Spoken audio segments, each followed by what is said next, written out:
Good morning बच्चों। आज का टॉपिक आपका वही है 5.5। उसका भाग्य क्या था उसके बारे में बताने जा रहे हैं। चरण थर्ड, पूर्वावस्था में लौटना समाप्त। इस अवस्था से वापस आने के लिए अपने शरीर के बारे में जागरूक हो जाएं और जिस समय और स्थान में आप हैं उसका ध्यान रखें। अपनी उंगलियों, अंगूठों और सिर को एक तरफ से दूसरी तरफ घुमाएं। पर्याप्त समय लें, पूर्णतः जागृत रहें। धीरे धीरे उठकर बैठ जाएं और अपनी आंखों को बहुत धीरे धीरे खोलें। नोट: श्वास के बोध के पश्चात एक दृश्य का वर्णन किया जा सकता है और अभ्यासकर्ता को उसी अवस्था में उसकी सजीव कल्पना करने को कहा जाता है। विकल्प के रूप में विभिन्न वस्तुओं जैसे तरणताल में तैरना, एक बगीचे में बैठना, मोमबत्ती जलाना, चिड़ियों का चहचहाना, पर्वतों, फूलों, उगते हुए सूर्य, एक संगीत आदि विभिन्न चीज़ों का नाम भी लिया जा सकता है और अभ्यासकर्ता को उससे संबंधित कोई भी दृश्य विकसित करने के लिए कहा जाता है। इसके अतिरिक्त संकल्प की अवस्था से पहले ही व्यक्ति से कहा जाता है कि वह एक ऐसे संकल्प के बारे में सोचे जिसका वह पालन करना चाहता है। अब इस संकल्प की अवस्था में व्यक्ति से कहा जाता है कि वह पूर्व में सोचे गए संकल्प को 3 बार मन दोहराएं। इसके बाद व्यक्ति को वापस आने के चरण में बताई गई विधि से धीरे धीरे प्रारंभ की अवस्था में वापस लाया जाता है। निम्नलिखित बिंदुओं को याद रखें। एक एक करके शरीर के सभी अंगों को शिथिल करें। शरीर के उस भाग पर ध्यान केंद्रित करें जिसका नाम लिया जा रहा है। निर्देशों का अच्छी तरह से पालन करें। शरीर की मांसपेशियों पर तनाव न डालें। सोएं नहीं।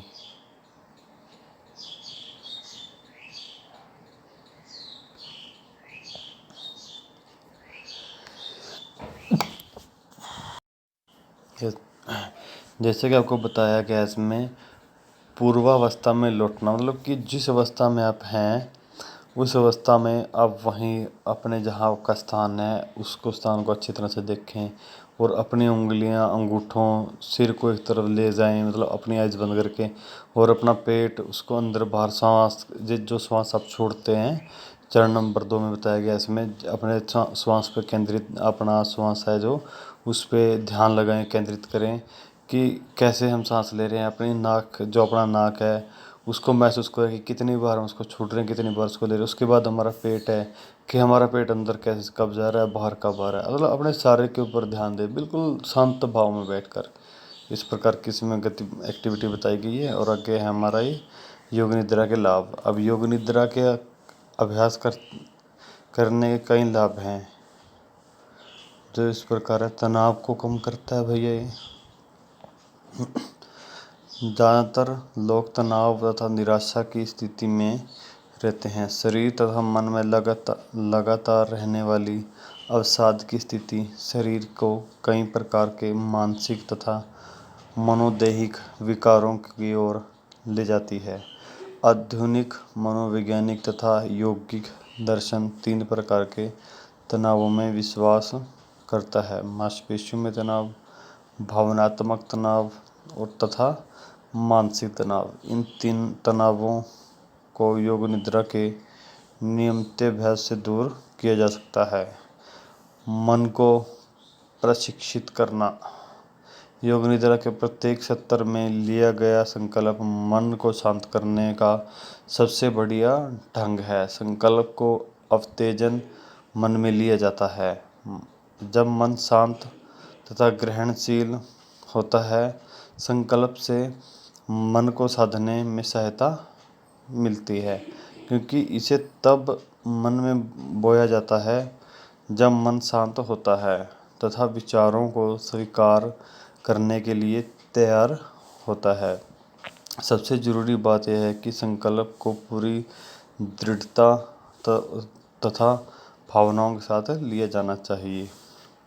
जैसे तनाव बताया गया है पहले, इसमें तनाव 3 प्रकार का बताया गया है। इसमें मांसपेशियों का तनाव भी बहुत बड़ा तनाव है, वही मांसपेशियों, किसी को मारना, किसी को पिटना, आपकी मांसपेशियों में तनाव आ जाता है। जैसे भावनात्मक तनाव, जैसे आपकी भावनाएं हैं उसकी तरफ, और मानसिकता में तनाव। ये तीनों तनाव बहुत ही हमारे शारीरिक के लिए बहुत ही, हमारे जीवन के लिए, हमारे शारीरिक के लिए बहुत ही नुकसानदायक हैं। हमें मतलब बहुत कम से कम तनाव में आना चाहिए। तनाव में कब आना चाहिए? जब हम कोई गेम एक्टिविटी कर रहे हैं, कोई गेम कर रहे हैं, या कोई हम कार्य कर रहे हैं, या कोई हम लर्न कर रहे हैं, कोई स्टडी है, मतलब जैसे उसमें हमें सोचना चाहिए, तनाव में ऐसा होना चाहिए कि हमें ये लर्न करना है, हमें ये याद करना है, या हम इस गेम में अच्छी तरह से प्रैक्टिस करनी है। इस प्रकार का तनाव हमारे शरीर में आए तो वो लाभदायक है। तो इसके लिए हमें क्या है, योग निद्रा। हमें योग निद्रा में सोना चाहिए, मतलब एहन अच्छी तरह से, जैसे बोलते हैं अपनी लैंग्वेज में कि हाँ कि मज़ा आ रहा है भाई, ऐसे मतलब सोने के लिए इस प्रकार से करें। ये नहीं कि सोचेंगे हाँ कहीं एसी हो, ये वो, नहीं नहीं, अपने जहाँ जिस स्थान पे आप पड़े उसी में आनंद लीजिए। और मन को प्रशिक्षित करना, ये इसमें ये भी बताया गया, अपने मन को, अपना जो संकल्प लिए गया उसको मतलब कि आपने जो संकल्प लिया है, जैसे कि हम कई बार तनाव में कोई संकल्प लेते हैं, जब ले लेते हैं तो उसके बाद योग निद्रा के प्रत्येक सत्र में लिया गया संकल्प मन को शांत करने का सबसे बढ़िया ढंग है। संकल्प को अवचेतन मन में लिया जाता है।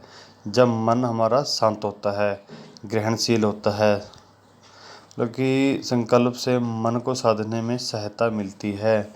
मतलब कि जो हमने संकल्प लिया, हमारा मन शांत होगा, हमारा मन ठीक होगा, तो हमें उस संकल्प के बारे में सोचने का, करने का तरीका पता चलता है। मतलब ये देखो आगे बताया गया, क्योंकि इसे तब मन में बोया जाता है जब मन शांत होता है। मतलब कि हमारे मन में तब मिक्स होएगा वो जब हमारा मानसिकता हमारी शांत होगी, हमारी मानसिकता आराम से, मतलब हम आराम से बैठेंगे, तब ये बोया जाता है। ठीक है, इसी प्रकार मन को शांत करता है। मन, शरीर तथा भावनाओं के बीच की एक कड़ी मस्तिष्क है। जो मन और हमारी भावनाएं हैं उनकी सबसे मेन कड़ी एक मस्तिष्क है। योग निद्रा में शरीर के प्रति जागरूकता मस्तिष्क को उत्तेजित करती है। योग निद्रा में शरीर के प्रति जागरूकता मस्तिष्क को उत्तेजित करती है। जब जागरूकता को विभिन्न अंगों पर जाया जाता है, तब न केवल इससे शारीरिक आराम मिलता है, बल्कि यह मस्तिष्क की ओर जाने वाले तंत्रिका तंत्र को भी साफ करता है। लेकिन जब जागरूकता को विभिन्न अंगों पर ले जाया जाता है, तब न केवल इससे शारीरिक को भी आराम नहीं मिलता, बल्कि जो हमारा मस्तिष्क है उसको भी आराम मिलता है। जो हमारा मस्तिष्क है, जैसे कि हमारे जो मस्तिष्क है उसको भी आराम मिलता है, और जब वो दूसरे स्थान पर जाता है, मतलब हमारे शारीरिक अंग हैं, उसको भी आराम मिलता है। ये मस्तिष्क की ओर जाने वाले तंत्रिका तंत्र को भी साफ करता है। जो हमारा मस्तिष्क की तरफ तंत्र जा रहा है, हमारे माइंड में, जो हमारे मस्तिष्क में जो सोच रहे हैं, हमारे मस्तिष्क में जा रहा है, उसको भी सेट करता है, साफ करता है। और ये आगे हम फिर कल पढ़ेंगे भैया, क्योंकि टाइम काफ़ी हो गया, अपलोड होने में टाइम लगता है। तो अचेतना को साफ करता है, ये हम कल पढ़ते हैं। तो आज के लिए धन्यवाद।